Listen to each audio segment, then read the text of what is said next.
Bonjour à tous, ici Antonio Chiquette, coach et formateur en développement personnel. Bienvenue dans cette 32e vidéo, c'est l'avant-dernière. Et puis dans cette avant-dernière vidéo, je vais vous parler du traitement des allergies.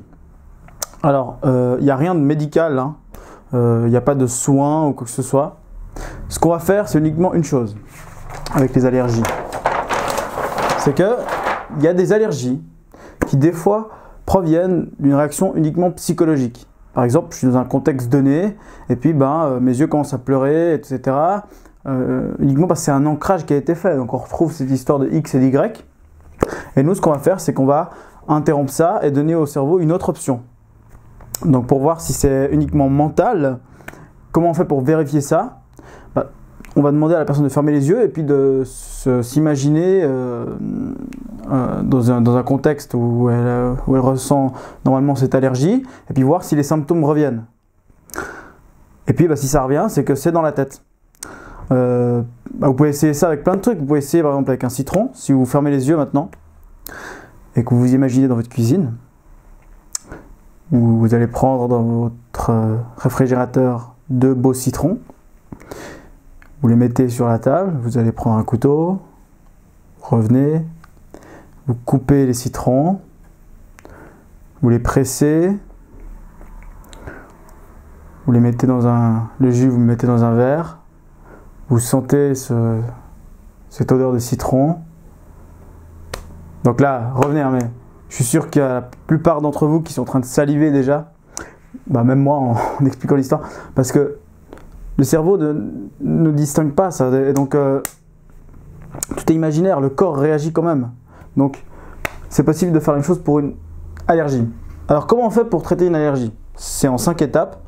Première étape, identifier la dernière situation dans laquelle j'ai eu ces symptômes, j'ai ressenti cette allergie. Alors on va prendre par exemple le pollen. Oui, c'était au mois de mai, etc. J'étais dehors, j'en pouvais plus, je pleurais, je me mouchais, je coulais de partout. Ok. Alors, ce qu'on va demander à la personne, c'est après de travailler les yeux fermés. Donc de fermer les yeux, et puis tout simplement de s'imaginer là-bas, et puis voir ce que ça fait. Et puis la personne va sûrement dire, ouais, ça commence à me gratter, ou que ce soit. Ok, super. Maintenant, on va juste faire un truc. On va se faire un zoom sur l'élément allergène.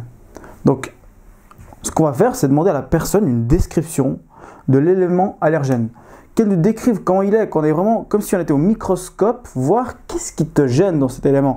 Et pour dire, j'imagine que c'est une espèce de petite boule de poil avec des pics comme ça. Et donc la personne va décrire l'élément allergène. Et là c'est important, c'est super important d'aller dans la plus fine précision, d'être vraiment très très précis. Donc d'abord on va décrire l'élément allergène. Ensuite en troisième phase on va localiser l'endroit où il y a cette réaction, où on capte l'élément allergène, où l'élément allergène vient en contact du corps. Par exemple les muqueuses, dès que c'est au niveau de la respiration. Et donc on va aller, on va dire, maintenant imagine que tu as ton nez qui grandit, c'est tout ça, tu vas devant toi, tu vas dedans, tu vas dans les muqueuses et tu me décrives les muqueuses, comment elles sont. Et la personne va décrire les parois des muqueuses. Et puis ensuite on va lui demander, ok, maintenant si on rapproche les éléments allergènes, à partir de combien de mètres les muqueuses commencent à réagir? Peut-être des fois les gens vont dire dès que ça colle, ou dès qu'il y a déjà 1 mètre, c'est déjà ok, super. On va déjà définir une distance après. Et ensuite on va définir exactement comment elles réagissent. Donc les muqueuses, quand elles réagissent, qu'est-ce qui se passe? Est-ce qu'elles rougissent? Est-ce qu'elles pleurent? Etc. Et puis on va décrire qu'est-ce qui se passe exactement dans ces muqueuses dès qu'il y a l'élément allergène qui vient. Donc comme ça, on va poser le cadre actuel en fait. Et ensuite, qu'est-ce qu'on va faire? On va donner au cerveau d'autres options. Et comment est-ce qu'on va faire ça? On va utiliser un processus avec 3 bulles qu'on doit d'abord identifier. Donc, 4e phase, identifier les bulles. Et puis, on va tout d'abord identifier une bulle. Alors maintenant, imagine-toi dans un endroit où l'air est totalement pur. Donc je dis l'air parce que là on parlait de pollen, donc c'est au niveau de la respiration, mais vous pouvez dire si c'est de l'eau, je sais pas trop quoi. Enfin, vous dites à la personne l'endroit où elle est le plus à l'aise, où carrément cette allergie n'existe pas. puis elle va vous dire, je ne sais pas, à la montagne, à Pralognan, je ne sais pas, quelque part. Et puis elle va décrire un endroit où l'air, effectivement, pour elle, est totalement pur, et puis elle se sent bien. Ok, donc on va aussi prendre des détails. Après, ce qu'on va faire, c'est quoi? C'est qu'on va aller vérifier les muqueuses. Ah, les muqueuses, comment ça va dès que tu es dans cet environnement? Est-ce que ça va bien? Ah bah oui, ça va super. Comment est-ce qu'elles réagissent? Bah ça ne réagit pas, ok. Donc on va prendre cet environnement de pureté. Ok, nickel. Maintenant, imagine que tu es dans le même environnement, mais qu'on y mette plein de petits éléments allergènes, mais ce sont des faux éléments allergènes. Ils ont exactement la même forme, la même taille, la même structure et tout ça, mais c'est des trucs synthétiques, quoi. Ça fait pas, c'est pas le vrai élément allergène. Donc imagine qu'il y en a partout. Donc on reprend le même endroit, hein. Donc l'environnement c'était quoi? C'était la montagne et tout par exemple.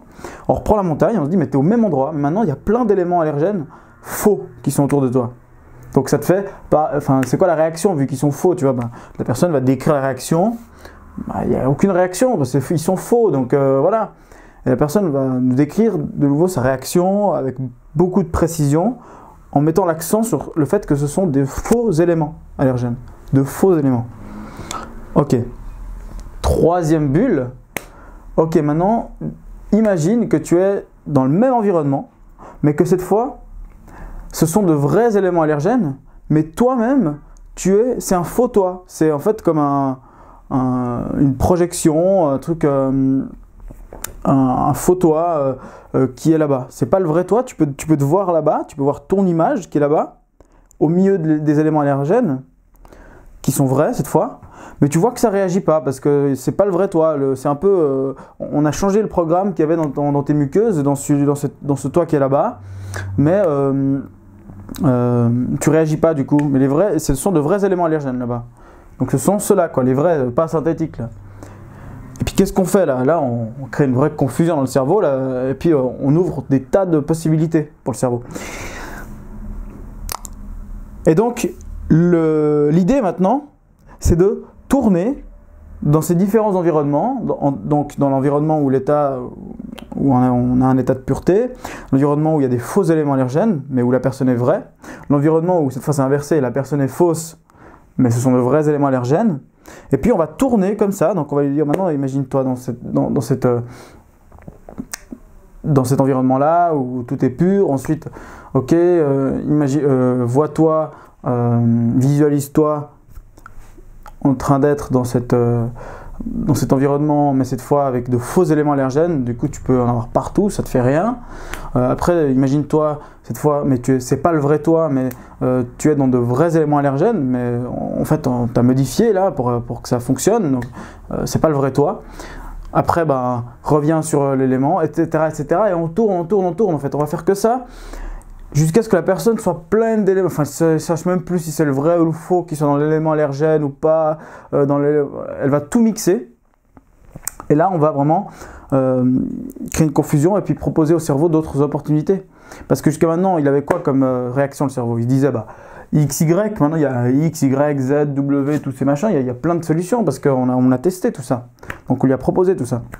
Et donc c'est comme ça qu'on arrive, la plupart du temps, à enlever une allergie. Donc après, ça c'est la phase d'intégration. Après on va tester, on va dire maintenant imagine-toi dans d'autres contextes où tu arrives, c'est le mois de mai, et il y a plein de pollen, mais ça te fait plus rien quoi. Ah bah ouais, ça ne fait plus rien. Et puis la personne se voit encore dans différentes situations futures fonctionner comme ça. Ok, donc je fais une petite récapitulation. Premier point, identifier la dernière situation. Deuxième point, on va détailler l'élément allergène. On va vraiment le décrire avec une grande précision. Troisième, localiser la réaction. Où est-ce que ça réagit? Comment ça réagit? Identifier les trois bulles. État de pureté absolu, environnement avec des faux éléments allergènes, environnement avec des vrais éléments allergènes, mais cette fois c'est la fausse personne. Et puis 5, phase d'intégration et de test. Donc là on va tourner pour faire intégrer la chose et puis on va tester si ça fonctionne ou pas. Ok, je vous remercie de regarder la vidéo, likez-la, partagez-la et abonnez-vous à ma chaîne. Merci à tous, bye.